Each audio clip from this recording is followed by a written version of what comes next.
Hello and welcome the physics 12th electromagnetic induction and here special case. Here this is the rod of length L centered पर pivot किया है इसको so O point के around इसको हम rotate कर रहे हैं with angular velocity constant omega. तो लीनियर वेलोसिटी का फॉर्मूला होता है v equal to r omega. R यहाँ पे रेडियस है, v है लीनियर वेलोसिटी। एलिमेंटल पोर्शन की लीनियर वेलोसिटी क्या हो जाएगी v is equal to x omega. X यहाँ पे रेडियस है एलिमेंटल पोर्शन का। यहाँ स्मॉल ईएमएफ प्रोड्यूस होगा, स्मॉल ईएमएफ प्रोड्यूस होगा B L B. B L की जगह क्या लिखोगे d x, small portion small length, and v is the linear velocity. इस वाली हम इक्वेशन 1 से v की वैल्यू पुट कर देते हैं। यहाँ मिल जाएगा हमको B x omega, x omega, B omega constant है बाहर ले लिया हमने, गेट करके टोटल ईएमएफ निकालना है। लिमिट क्या होगी इसकी, लेंथ की जो रॉड है 0 टू L, सिंपल सा integration B omega x square upon 2, limit will be lower limit 0 and upper limit will be L। तो इंड्यूस्ड ईएमएफ टोटल डेवलप हो गया across O A is given by 1/2 बाहर आ गया, upper limit L square minus 0, तो ये हम ले सकते हैं यहाँ पे 1/2 बी एल स्क्वायर ओमेगा, ये आंसर हो गया। तो हम अगर इंटीग्रेशन नहीं करना चाहते हैं तो अल्टरनेट मेथड क्या होगा कि हम इसका वेलोसिटी लेंगे सेंटर की 0 और एक्सट्रीम की आर ओमेगा, आर यहाँ पे लेंगे एल, तो एवरेज वैल्यू हो सकती है यहाँ पर पूरे की without integration 0 plus L upon 2. This is the effective length 0 L by 2 and omega।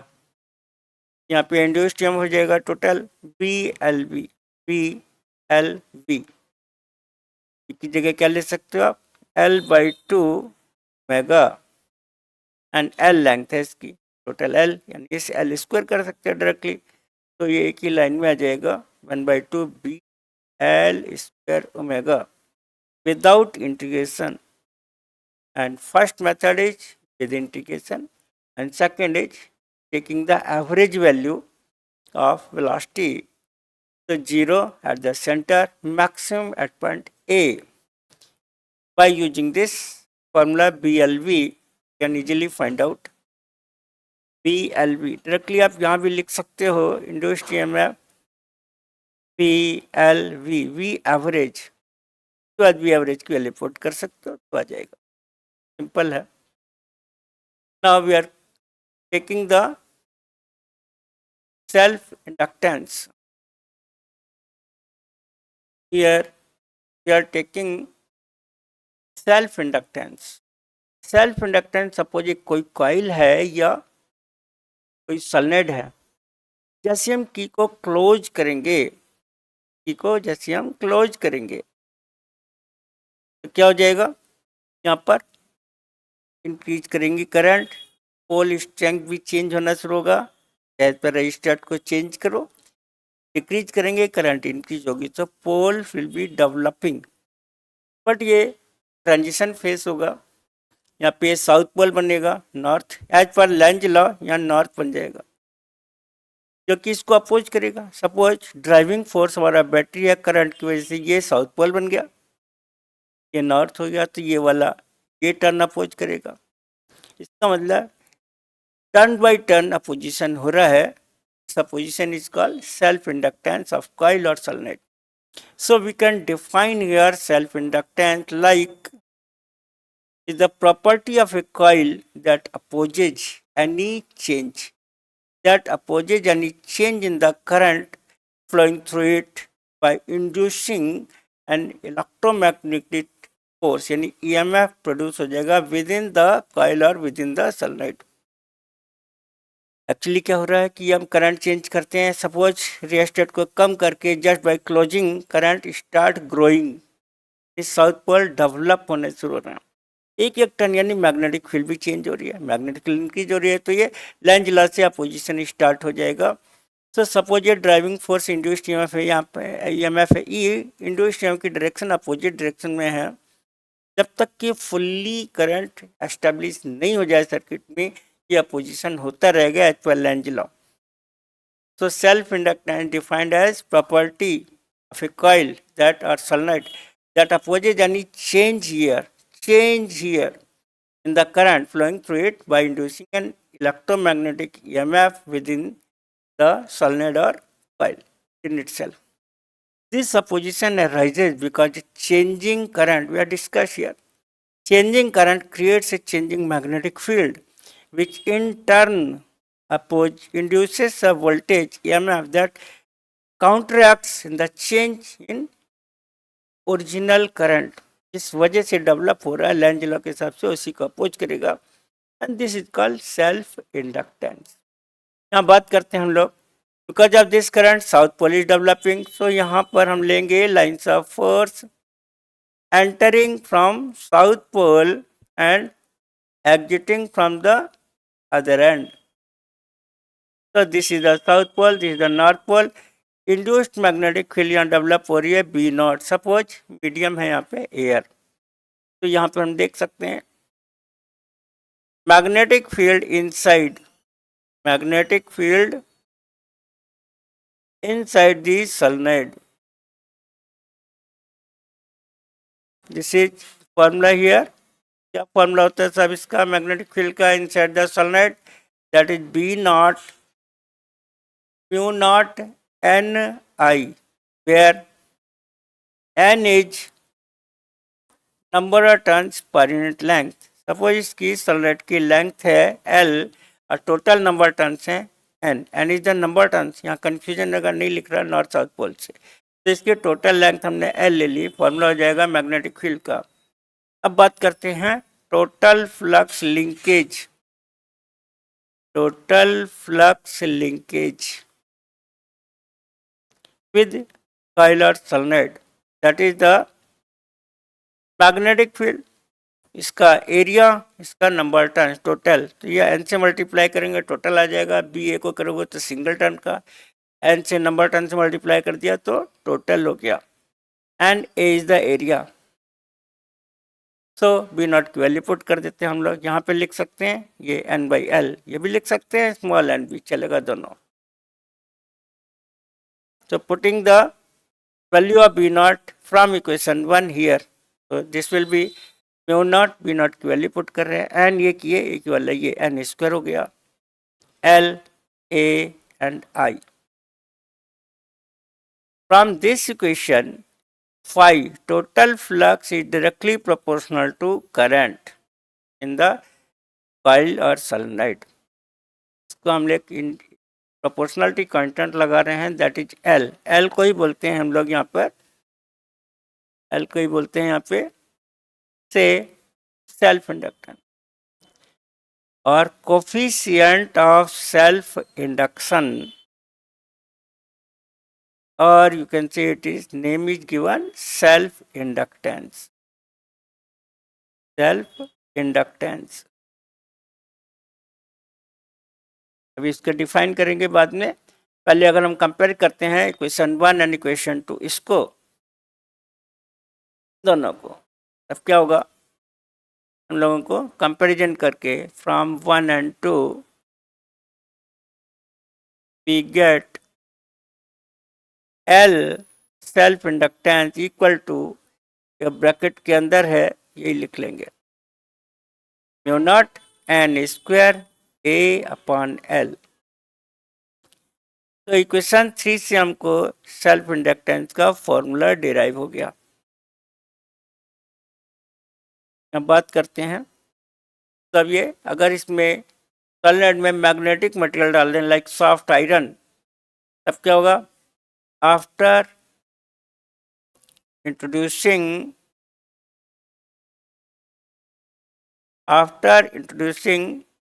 magnetic material inside the solenoid like soft iron, like soft iron का मीडियम हो गया, यहाँ पे मीडियम लिखेंगे म्यू, तो अब सेल्फ इंडक्टेंस चेंज हो जाएगा, म्यू नॉट की जगह क्या लिखोगे, म्यू लिखोगे। अब म्यू क्या होता है, suppose this the relative permeability of the material is given by permeability of the material divided by permeability of the vacuum, after you cross multiply मिल जाएगा मेरे को mu R mu naught, simply यहाँ mu को हम लोग mu R से multiply कर दें, तो mu naught N square A upon L का मतलब समझिए आप। तब ये सेल्फ इंडक्टेंस इम्प्रूव हो गया, हायर हो गया, depends on the value of relative permeability of the magnetic material. For soft iron it is quite high, approaching 2000. It means without doing anything, simply by introducing the soft iron, inductances and magnetic field improves a lot by say roughly 1000. So this is a self inductance. Now define by equation 2. By equation 2, phi equal to Li. Here if current in the solenoid or coil is 1 ampere, then जो flux link हो रहा है phi, उसी को self inductance बोल देंगे। और suppose induced EMF is given by minus D phi by D T, simply हम फाई की वैल्यू एल आई लिख दें तो एल बाहर आ गया, D I by D T. अब इस वाले से हम क्या करेंगे, सपोज हम करंट चेंज कर रहे हैं with the rate 1 ampere per second, D I by D T is 1, this rate is 1, then induced EMF is equal to what, self inductance. चाहे फ्लक्स की टर्म में चाहे इंड्यूस्ड ईएमएफ की term में define कर सकते हैं, it is very easy. Now unit of self inductance is, and the name of the scientist Henry. This is very big unit. Here mutual inductance between the two coils or solenoids. Suppose these are two solenoids and they are coupled like this. तो हमने ऐसा placement किया है में करीब करीब flux linkage 100% हो, almost 100%, no flux is leaking here. This is defined by coefficient of coupling. Coefficient of coupling कितना हो जाएगा इसमें, 1, 100% flux link. Suppose case number 2 में इन दोनों को थोड़ा दूर रख दिया, तो लाइन्स ऑफ फोर्स कुछ लीक होगा कुछ लिंक होगा, इसका मतलब के की वैल्यू 100% नहीं आएगी ना, 0 आएगी। तो के की वैल्यू 0 और 1 के बीच में होगी ना। This is the case, suppose एक कॉइल हमारे पास सोलेनोइड ये है, दूसरा काफ़ी डिस्टेंस पर है, तो यहाँ पे करीब करीब फ्लक्स लिंकेज नहीं हो रहा, तो के 0, तो मतलब के की वैल्यू प्रैक्टिकली 0 एंड 1 के बीच में है। अगर हम डिफाइन करते हैं कोएफिशिएंट ऑफ कपलिंग को, तो क्या आ जाएगा, m upon under root L1 L2। L1 L2 are the self inductances of individual coils और सोलेनोइड्स, ऑफ इंडिविजुअल सोलेनोइड्स। के की वैल्यू हमको 0 1 के बीच में होगी, डिपेंड करता है कितना फ्लक्स लिंकेज हो रहा है। फ्लक्स लिंकेज डिपेंड करेगा कि हम दोनों सोलेनोइड दोनों कॉइल्स को कैसे प्लेस कर रहे हैं रिलेटिवली, तो it depends on relative position and relative orientation. इसको हम लोग देख रहे हैं कि कॉइल 1 में अगर चेंज हो रहा है तो 2 में उसका क्या असर हो रहा है, कितना लिंक हो रहा है, फ्लक्स लिंकेज। इसी को बोलेंगे अपोज करेगा लैच लो, तो बोलेंगे हम दोनों कॉइल का, दोनों सोलेनोइड के बीच का mutual inductance. Let us derive the relation, derive the expression of mutual inductance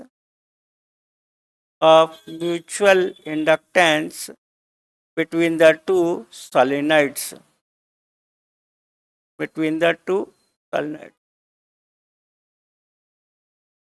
we are taking between two solenoids। हम लोग लेकर चल रहे हैं ये कि करीब करीब 100% लिंकेज हो रहा है। तो taking this is the solenoid number 1, यहाँ पे करंट है, इसमें 1 में I1, इसमें नंबर टर्न्स लेट N1, इसकी लेंथ हमने ले ली सपोज L, का एरिया है A1। Suppose second solenoid put like this, almost area हमने सेम ले लिया दोनों का, में नंबर टर्न्स होंगे सेकंड कॉइल में, सोलेनॉइड में N2। तो this is the first, this is the second. यहाँ पे 1 की वजह से यहाँ करंट होगा, मैग्नेटिक फील्ड डेवलप हो जाएगा लाइक दिस, से B1 is the magnetic field here. इसका एरिया भी हमने दोनों का सेम ले लिया है, लेट ए, दोनों का एरिया सेम है। अब बात करेंगे सब magnetic field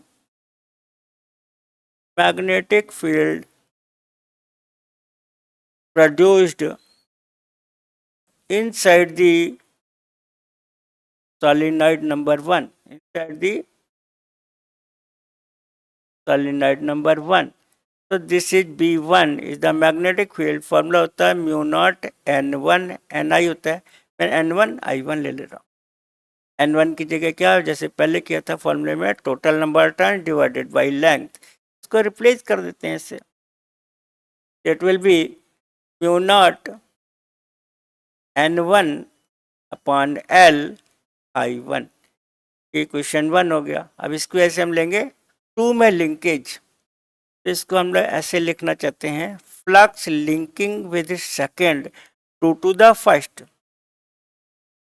linking with solenoid 2 to current I1 in solenoid number 1। ये फ्लक्स लिंकेज मैग्नेटिक फील्ड 1 की वजह से हो रही है, 2 की वजह से तो हो ही नहीं रही, तो B1 आएगा। अब एरिया हम सेकंड का लेंगे, जो बाय द वे हमने सेम ले रखा है ए, नंबर टर्न्स किसका होगा, सेकंड से लिंक हो रहा है तो सेकंड से मल्टीप्लाई करेंगे।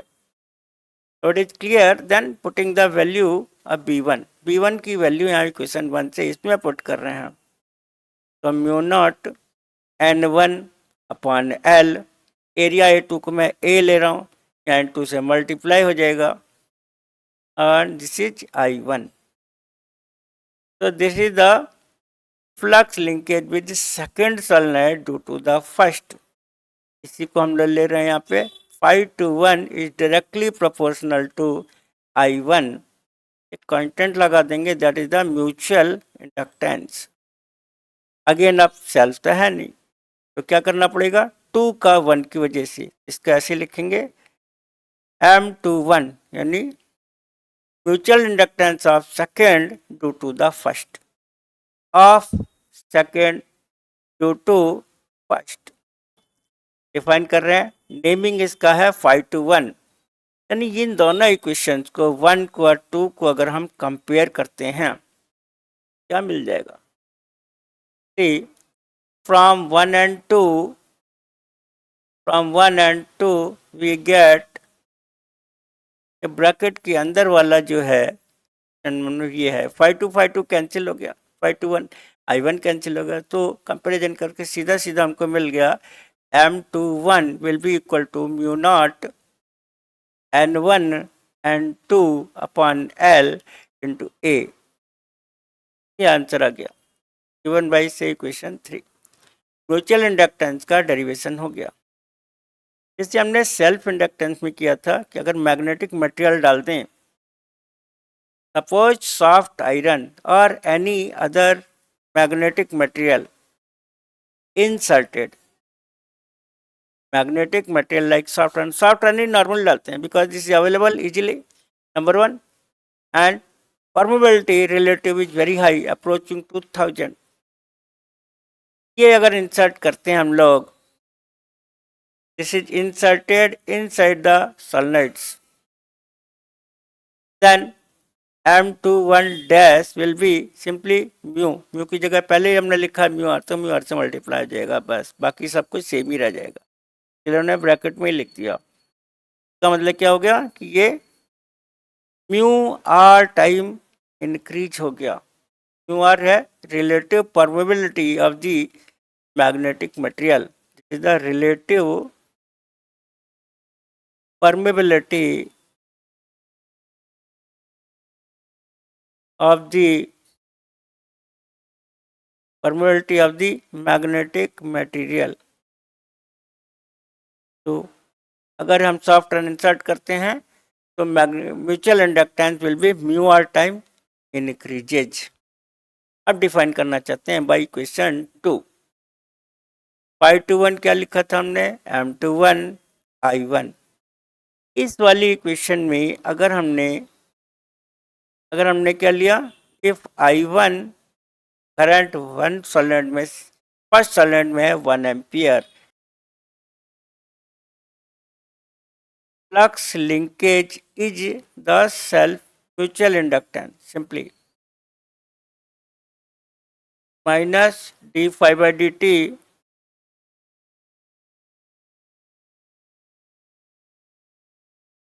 यहाँ पे हो जाएगा, m कॉमन आ गया यहाँ पे constant, and this D I one by D T. तो मतलब अगर हमने ये ले लिया D I one by D T, इसको ले रहे हैं हम लोग 1 एम्पियर पर सेकेंड, इस रेट से चेंज कर रहे हैं करंट 1 में, तो 2 में क्या लिखा जी 1 लिख दिया। तो numerical value here induced EMF is the mutual inductance. Numerical value इसलिए माइनस साइन आ रहा है, माइनस साइन लेंथ रूल से, अदरवाइज न्यूमेरिकल वैल्यू में कोई दिक्कत नहीं, मैग्नीट्यूड। तो यहाँ पर हम फिर बात करेंगे यूनिट की। यूनिट वही है जो सेल्फ इंडक्टेंस का था, unit of self inductance and mutual inductance same, means henry. अगर हम लोग ये बड़ा यूनिट है, बिगर यूनिट, तो स्मॉलर यूनिट हो जाएगा 1 milli henry equal to 10⁻³ henry, and 1 micro henry it will be 10⁻6। तो पहले था, तो सिंपल है, कोई खास बात नहीं है। Now we are deriving the expression of mutual inductance between two concentric circular coils like figure। ये फर्स्ट कॉइल हो गया सर्कुलर कॉइल, इसमें करंट I1 आ रही है, सेकंड में कोई भी नहीं है, नंबर टेंस के सेकंड में N2 है, रेडियस इसकी पहले वाले की R1 है, दूसरे की R2 है, सेंटर O पर लेंगे तो magnetic field at center O due to first circular coil, इसका फॉर्मूला हो जाएगा B1 mu naught, different formula होता है सोलेनोइड से, mu naught I1 upon 2R1 and N1 अगर N है, N1 है तो 1 ले लेंगे, N1 ले लेंगे। नाउ फ्लक्स लिंकेज, फ्लक्स यहाँ पे डायरेक्ट लिख रहा हूँ, total flux linkage with second coil to the first. तभी म्यूचुअल की बात कर रहे हैं, सेल्फ तो है नहीं, to the current in first coil. Current की वजह से, फर्स्ट कॉइल की वजह से मैग्नेटिक फील्ड बन रहा है, डेवलप हो रहा है यहाँ V1, इससे फ्लक्स लिंकेज 1 से भी हो रहा है, 2 से भी हो रहा है, हम 2 का ले रहे हैं क्योंकि म्यूचुअल की बात करते हैं। यहाँ ये हो जाएगा 5-1, 2 से फर्स्ट की वजह से, तो flux linkage with second due to 1, current 1 में है, ये जाएगा B1, नंबर टर्न सेकंड के लेंगे, N2 एरिया सेकंड का लेंगे, जो अब सेम नहीं है।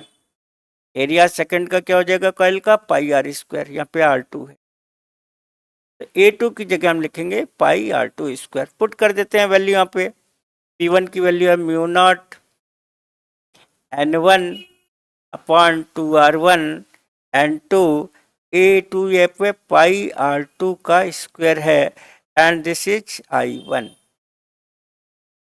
So suppose this is equation 2। अब बात करते हैं हम लोग से flux linkage depends on or directly proportional to, this is directly proportional to I1। हमने एक कांस्टेंट ले लिया दैट इज M21। M21 को जैसे पहले डिफाइन करते थे, क्या था ये? Mutual inductance of coil 2 with coil 1। M21 M12 same आएगा। अगर से कंपेयर करते हैं हम लोग 2 और 3 का, तो क्या हो जाएगा sir? M21 will be from 1 and 2 by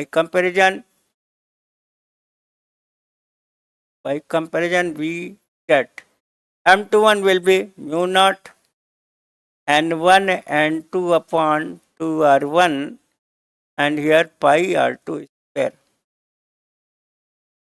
यहाँ पे अगर मैग्नेटिक मटेरियल इंसर्ट करेंगे, so after magnetic material inserted, after magnetic material inserted, insertion कहाँ इंसर्ट करेंगे? Naturally in the area between 1 and 2, then mutual inductance अब मॉडिफाई हो जाएगा, that is mu R से सिंपली मल्टीप्लाई कर देंगे, बस जैसे पहले करते थे। कोई भी खास बात नहीं है इसमें।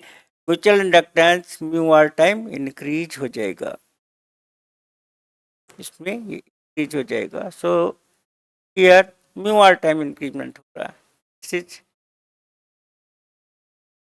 now we are taking series combination of inductances से L1 L2। बिल्कुल ये भी रेजिस्टेंस जैसा ही है। तो रेजिस्टेंस का क्या फॉर्मूला होता है? सपोज ये R1 है, ये R2 है, तो अगर हमने कनेक्ट कर दिया लाइक दिस, तो सीरीज का फॉर्मूला हो जाएगा R1 plus R2, R1 plus R2। अगर ऐसे कनेक्ट कर दें तब भी हमको फॉर्मूला वही रहेगा, R1 R2। सेम ही फॉर्मूला होगा दोनों केस में, बट इंडक्टेंस में ऐसा नहीं है। अगर म्यूचुअल को इग्नोर कर दें, suppose these are at a far the distance, ignore कर दें म्यूचुअल को, तो LS will be L1 plus L2 just like resistance. अगर म्यूचुअल को कंसिडर करते हैं तो कहानी चेंज हो जाए। Suppose this is the current I1, I current flow कर रही है और हमने ऐसे कनेक्ट कर दिया इसको। इन सेकेंड केस में ये करंट I है, हमने इसको अब ऐसे कनेक्ट कर दिया लाइक। तो रेजिस्टेंस के केस में तो कोई भी दिक्कत नहीं है, सेम ही आएगा, बट इंडक्टेंस में बदल गया सब कुछ। यहाँ पे हम देखेंगे इधर खड़े होके, यहाँ पे साउथ पोल बन रहा है क्लॉकवाइज करंट की वजह से, नॉर्थ बन रहा है, यहाँ फिर से क्लॉकवाइज करंट है, साउथ पोल नॉर्थ पोल, यहाँ पे साउथ पोल है नॉर्थ पोल। लेकिन अब यहाँ की बात करें, करंट यहाँ से एंटर कर रही है। अगर करंट यहाँ से एंटर कर रही है तो ये साउथ पोल होगा, ये नॉर्थ होगा। अगर म्यूचुअल की बात करते हैं तो इसमें देखेंगे north south, north south support हो रहा है, यहाँ पे नॉर्थ नॉर्थ अपोज हो रहा है। In this case first case यहाँ पे सपोर्ट हो रहा है, तो inductance will be improved. But यहाँ पोजीशन है, इस केस में हम लोग L1 L प्लस L2, लेकिन अपोजिशन की वजह से माइनस ले रहे हैं। -2 क्यों आ रहा है? 2 तो 2 कॉइल है, 2 सोलेनोइड है, तो दोनों का हम ले लेंगे म्यूचुअल। इसका भी वही होता है, इसका भी होता है, तो डबल रहेगा, not single. Suppose parallel combination में क्या करेंगे हम लोग? ऑफ इंडक्टेंसेस। यहाँ भी अगर म्यूचुअल को इग्नोर कर दो तो सेम फॉर्मूला आएगा जैसे रेजिस्टेंस का होता है। रेजिस्टेंस का फॉर्मूला क्या था? यहाँ पे रेजिस्टेंस का फॉर्मूला था RP इज इक्वल टू, या तो रेसिप्रोकल कर लो 1/RP is equal to 1/R1 plus 1/R2, या ऐसे डायरेक्टली लिख सकते हैं। यही सेम फॉर्मूला हमारे पास इंडक्टेंस का भी होगा if we are ignoring the mutual inductance like this. ये वाले फॉर्मूला हमारे पास है, ये L1 हो गया, ये L2 है, इसको हम पैरेलल में कनेक्ट करते हैं। ये आ जाएगा अगर M को म्यूचुअल को इग्नोर करते हैं तो, और इग्नोर नहीं करते हैं तो यहाँ पे आता है प्रोडक्ट है इसलिए minus M square mutual inductance. यहाँ प्लस अगर सपोर्ट हो रहा है, माइनस अगर अपोज हो रहा है। तो ये वाला फॉर्मूला हो गया म्यूचुअल इंडक्टेंस।